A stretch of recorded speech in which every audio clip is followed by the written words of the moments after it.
बिस्मिल्लाहिर्रहमानिर्रहीम बिस्मिल्लाहिर्रहमानिर्रहीम। प्रोफेसर सईद अहमद आपकी खिदमत में हाजिर। अस्सलाम वालेकुम नाज़रीन, दूसरा दौर जादू के बारे में एक और फ़ायदे वाली चीज़ हम बता रहे हैं। ये भी कदीम दौर से और यूनान के वक़्त से ये इल्म आ रहा है और उससे काम ले रहे हैं। हमारे उस्ताज़ा भी इससे काम लेते थे और हमें भी एक दफ़ा इसकी मजबूरी पड़ी तो हमने भी इससे फ़ायदा लिया और बिल्कुल ये सही रिज़ल्ट में आया। तो हमने बोला कि क्यों ना कि ये नाज़रीन को बताया जाए, इससे फ़ायदा हासिल करें।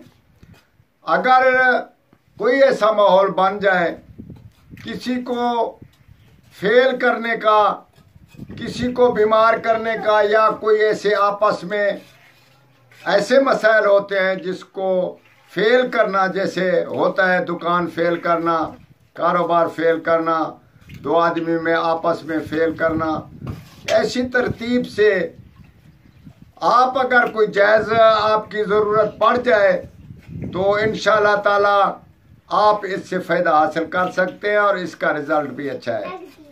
आप ऐसा करना है कि वैसे की तरह जैसे पहले आपने एक मुजस्मा और वो बनाया, आप उसका एक मुजस्मा बनाए जिसके बारे में आपने करना है। उसके हर अज़ा में 80 फे लिखनी है।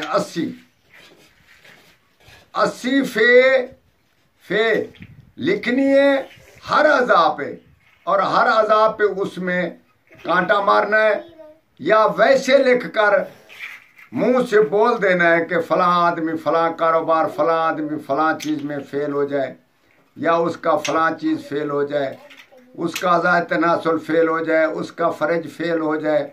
यह हम आपको बता रहे हैं इशारतन। आगे आपकी मर्ज़ी, आपने क्या करना है। आप इससे जायज़ फ़ायदा हासिल करें।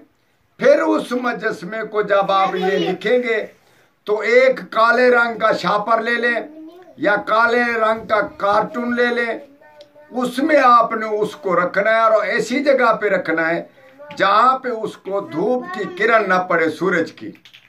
तो आप उसको महफूज करके रखें। ये तिलस्मात तकरीबन मंगल या हफ्ते वाले दिन आप इसको तैयार करना है और इसका इस्तेमाल करना है।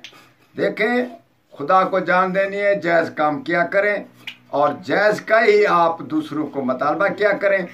आप भी काम करें और दूसरों को भी शेयर करें। वस्सलाम।